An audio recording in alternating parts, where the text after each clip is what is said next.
اور جو political leadership یعنی پیپلز پارٹی، نون لیگ اور دیگر لوگوں سے بات ہوئی ہے، تو یہ والی بات ہے۔ اب ہم کیا کریں اور کیا نہ کریں، وہاں پر کچھ چیزیں پھر طے ہوتی ہیں۔ یہ 5-6 اراکین ہیں، بہت ہی زیادہ کلوز کہہ لیں۔ ایسا نہیں ہے کہ کنوینئر اس کے بعد رابطہ کمیٹی ہے، رابطہ کمیٹی اور کنوینئر کے درمیان بھی دو مختلف قسم کے اب درجہ بندیاں ہیں۔ ان آفیشیل اس کو تصور کیا جاتا ہے۔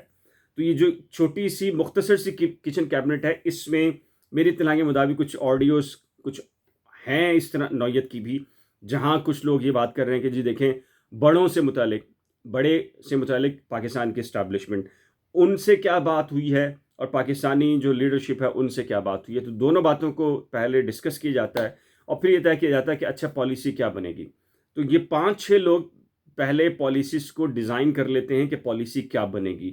تو نیچے جا کر جب رابطہ کمیٹی کا اس طرح کا اجلاس ہوتا ہے اور پھر اس میں وہ جو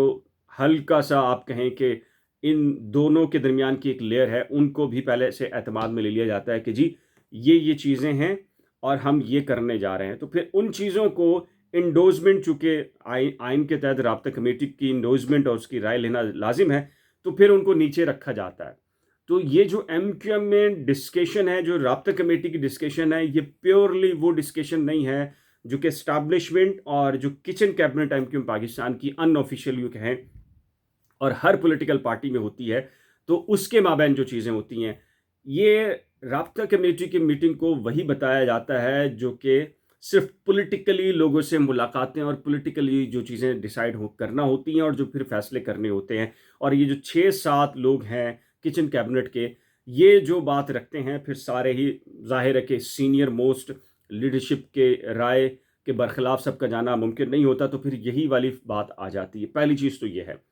وہ چیزیں لیک ہو رہی ہیں جو کچن کیبنٹ کے اندر نہیں ہیں، یعنی کہ ٹاپ ہیرارکی، ان آفیشیل جو پلیٹ فارم آپ جس کو کہہ لیں، اور یہ ہر پولیٹیکل پارٹی میں ہوتا ہے۔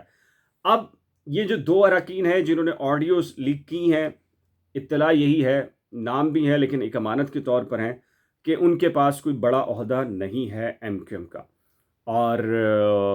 اشارتاً میں نے بتا دیا کہ بڑا عہدہ کسی قسم کا نہیں ہے، اور شاید ان کے پاس فیوچر کے اندر تو اب آئے گا بھی نہیں، اور شاید آنا بھی نہیں تھا۔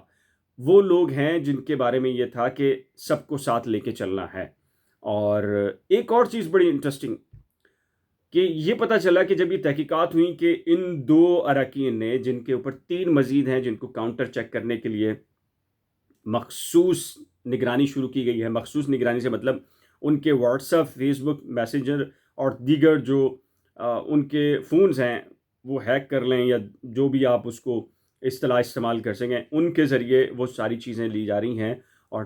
آگے کا بھی دیکھا جا رہا ہے کہ وہ کون کون سی چیزیں کریں گے، ان کو الیکٹرانک ڈیوائسز کے ذریعے ان کو مانیٹر کیا جا رہا ہے۔ اب تک جو چیزیں سامنے آئی ہیں اس سے ایک اور چیز پتہ چلی ہے کہ یہ براہ راست ایسا نہیں ہے کہ ایم کیو ایم پاکستان کے اندر بیٹھے ہوئے رابطہ کمیٹی کے اراکین الطاف حسین صاحب کے جاسوس ہیں یا مخبر ہیں یا ان کے انفارمر ہیں۔ اطلاع یہ بھی آ رہی ہے کہ جیسے کہ الیکشن سے پہلے ایک موومنٹ چلی اور یہ بتایا گیا کہ جی ایک گروپ ہے اور وہ گروپ بڑا فعال ہے، اس کے تانے بانے ویسے ٹاپ ہیرارکی ان کی دبئی میں ہیں، پھر تانے بانے ان کے کچھ نہ کچھ لوگ، اہم ترین شخصیات، وفاقی وزیر سطح پر رہنے والے لوگ امریکہ کے اندر موجود ہیں، وہ بھی کنیکٹڈ ہیں، اور یہ سارے کے سارے بیسکلی کراچی والے ہیں کہ جی ہم کراچی کے لیے بہت کچھ کرنا چاہتے ہیں، کراچی کی سیاست کے اندر بہت کچھ کرنا چاہتے ہیں، اور پھر کچھ لوگ ظاہر ہے کہ پاکستان پیپلز پارٹی کو بھی اس میں سے جوائن کر کے بیٹھے ہوئے ہیں۔ تو یہ تھا کہ جی ایک نیا گروپ ہو، نہ الطاف حسین صاحب کا ہو، نہ یہ سید مصطفیٰ کمال صاحب کا ہو، ایک نیا پاور آئے، نئی قوت کے طور کے اوپر آئیں، انڈیپینڈنٹ آئیں یا پاکستان پیپلز پارٹی میں جوائن کر کے آئیں۔ تو اس میں سابق گورنر صاحب جو ہے وہ خاصا ایک اہم کردار ادا کر رہے تھے۔ یہ جو پچھلے دنوں ٹریپ کرنا، اس الیکشن سے متعلق جو چیزیں ہوئیں، انفارمیشنز برطانیہ سے لیک ہوئیں، تو بھی پتہ چلتا ہے کہ یہ جو لیک ہونے والی چیزیں برطانیہ سے ہو رہی تھیں، یہ بھی کہیں نہ کہیں دبئی سے ہوتی ہوئی کراچی، اور کراچی سے ہوتی ہوئی دبئی، پھر دبئی سے لندن جا رہی تھیں، اور اس میں ان کا بھی بڑا کردار تھا۔ یہ جو تحقیقاتی آپ کہیں کہ جو ٹیم ہے، اس تک کچھ لوگوں نے یہ چیزیں پہنچائی ہیں، ان کو کہا ہے کہ آپ ان چیزوں کو بھی سامنے رکھیں مد نظر۔ یہ صرف ایم کیو ایم پاکستان اور ایم کیو ایم لندن کا ایشو نہیں ہے کہ لندن انفارمیشن جا رہی ہیں، بلکہ اس کے ساتھ ساتھ یہ وایا کنیکٹنگ دبئی اور دبئی کے ساتھ ساتھ امریکہ میں بیٹھے ہوئے کچھ لوگ ہیں جو اہم ترین شخصیات ہیں، جن کے پاس بڑے عہدے رہے ہیں، وہ بھی ان ساری چیزوں کے اندر انوالوڈ رہے ہیں۔ اور میری اطلاع کے مطابق جو 2 اراکین ہیں مشکوک، ان سے بہت ساری چیزیں جو ہے وہ حاصل کر لی گئی ہیں۔ اب بات کرتے ہیں نئے گورنر سے متعلق۔ نئے گورنر کون آ رہے ہیں؟ دیکھیں، میرے خیال سے اب تک عامر خان صاحب کو گورنر ہو جانا چاہیے تھا، لیکن میں آپ کو یہ بہت پہلے سے بتا چکا کہ جو زمینی گراؤنڈ کی سیاست پر، یعنی کراچی کی سیاست میں، اردو بولنے والوں کی سیاست میں مصطفیٰ کمال کے راستے کی رکاوٹ بنے گا، وہ مائنس ہوتا چلا جائے گا۔ وہ اس کا کوئی بھی کسی قسم کا سٹیک جو ہے وہ کراچی یا شہری سندھ کی سیاست میں نہیں رہے گا، انڈیویجولی نہیں رہے گا، ظاہر ہے کہ اداروں کے نزدیک نہیں رہے گا۔ وہ بھلے سے کام کرنا چاہتا کرے، لیکن اداروں کی طرف سے اس کو کلیئرنس نہیں ہوگی۔ تو عامر خان صاحب کے اوپر تو میری اطلاع کے مطابق اداروں کے اندر بھی یہ طے ہو گیا تھا کامران ٹسوری سے پہلے کہ، اور ان کا نام بھی چلا گیا تھا، اور نام خوشبخت شجاع صاحبہ کا گیا تھا۔ میری اطلاع کے مطابق اداروں نے کلیئرنس جو تھی وہ عامر خان صاحب کی دی تھی، لیکن عامر خان صاحب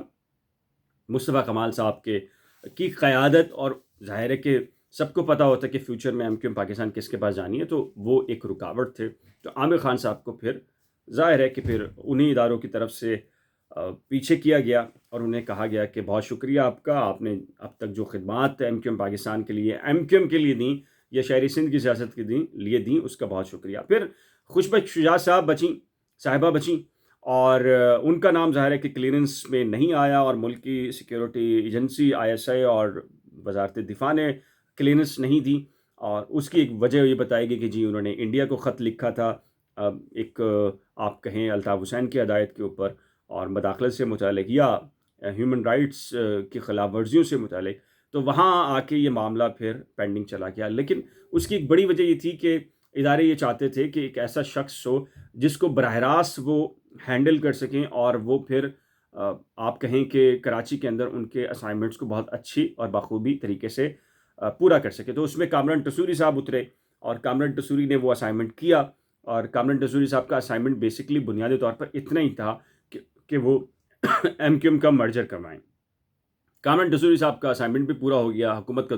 دورانیہ وہ بھی پورا ہو گیا، اب نئی گورنمنٹ آ گئی ہے۔ اب یہ کہا جا رہا ہے کہ خوشبخت شجاع صاحبہ سمیت کئی لوگوں کے نام ایم کیو ایم نے دیے ہیں۔ یہ جو اب ایم کیو ایم نام دے رہی ہے، یہ بنیادی طور پر اسی کلیئرنس کے بعد آ رہے ہیں جو کہ آپ کہیں کہ ایم کیو ایم کی وہ کور آپ کہیں رابطہ کمیٹی اور کنوینئرشپ کے درمیان کی جو چیز ہے، وہاں سے جو چیزیں نام فائنلائز ہو کر گئے ہیں۔ اور میری اطلاع کے مطابق کچھ لوگوں کے نام، ویسے تو خوشبخت شجاع صاحبہ کا نام بھی اور کچھ لوگوں کے نام اور بھی ہیں، لیکن ایم کیو ایم جس کا نام بھی دے گی اس کی کلیئرنس ہوتی دکھائی دے رہی ہے۔ ایک چیز ہے، جاوید چودھری نے ایک کالم